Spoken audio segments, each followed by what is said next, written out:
I'm Bianca Roco. I'm an artist here in Toronto. I'm mostly a painter. I started painting about 3 years ago. I studied at Sheridan College, which is in a city a little bit farther away from here. And yeah, and I started painting about 3 years ago, and after graduating, I started my practice, and so I've been painting since then.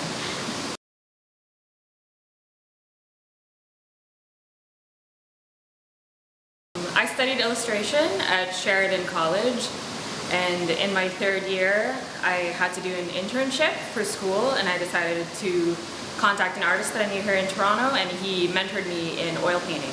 So that was just before my last year in school, and my thesis focused on figurative oil painting. So that's when I really started learning how to paint.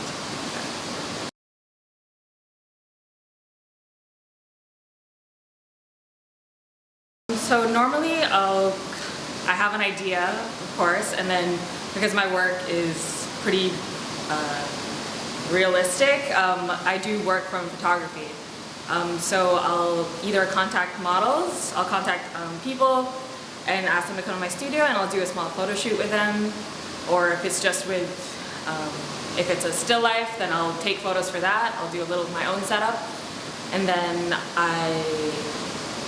I deal with the composition after that. So after taking photography, then I'll add other elements and like work with the composition and the light, and it kind of builds up even as I'm painting. I'll make decisions then. So it's not a very streamlined process, but that's how I work.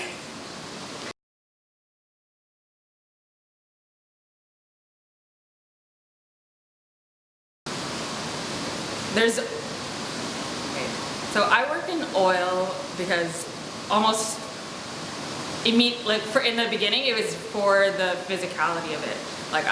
Like versus acrylic painting, I like how I can move the paint around, like just for that physical sense of being able to move the paint around, and yeah, and being able to wipe things away. I like being able to do that and make all these corrections. And for just the history behind painting, which began with oil painting, I guess. But I'm very interested in the history of painting. So.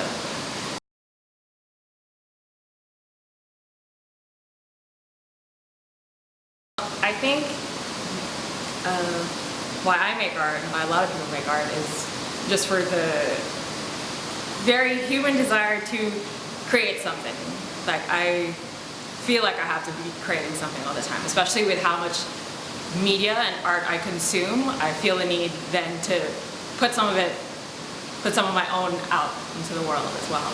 I watch a lot of movies, I look at a lot of art, I love to look at photography, fashion, and so seeing all of that and consuming all of these different types of art just inspires me to create art, and I feel the need to create it, and yeah, and I think, yeah, it's a really human thing to want to create something. Like I don't know what I would do if I wasn't making something.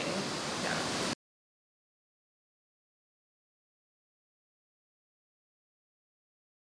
I was born and raised in the Philippines. I just moved to Canada a few years ago. I identify as queer and or LGBT, and I'm a woman of color.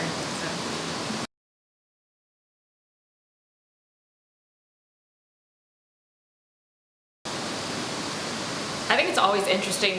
I think it's always really important to know who the artist is, or even just where they're coming from, because like most art, even it might come with like a little title and a little information box. A lot of the time you can't almost immediately tell what it's about, so being able to know who that person is like can be a big factor for you of why you find this art interesting. Yeah, and I think here in Toronto there's a small arts community, and I do see a lot of people buying local art and going to like these small shows where you kind of know everyone around here.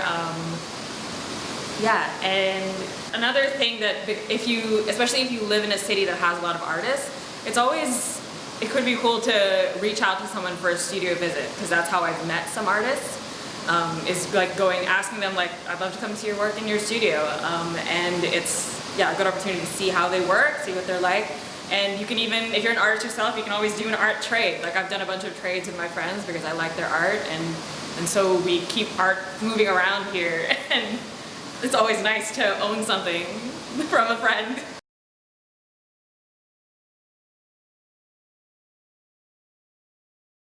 Yeah, I consider myself an emerging artist, and I think for me that mostly means that I haven't been working at this for very long, and so I'm still struggling to figure out even just what direction I take my work in, like whether I'll like stick to large-scale work or like will be purely figurative, or how much I can allow myself to experiment. I'm trying to allow myself. I want to stay in this emerging category for a while because I feel the need to experiment, and I don't want to get pigeonholed into a category just yet. So yeah, I'm an emerging artist.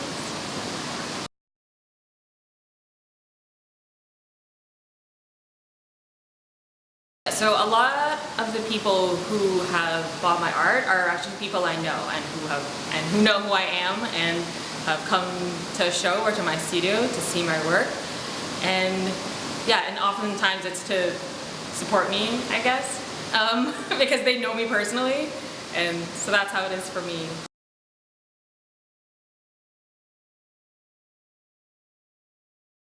I think people normally talk to me about the color in my painting, which is interesting because it's not really something that I immediately think about even when I make the work, even though I love obviously to paint in color, but it's not something that is at the forefront of my mind. So when people, especially when you see my work all together, then you can actually see how colorful my work can be, which is interesting to me.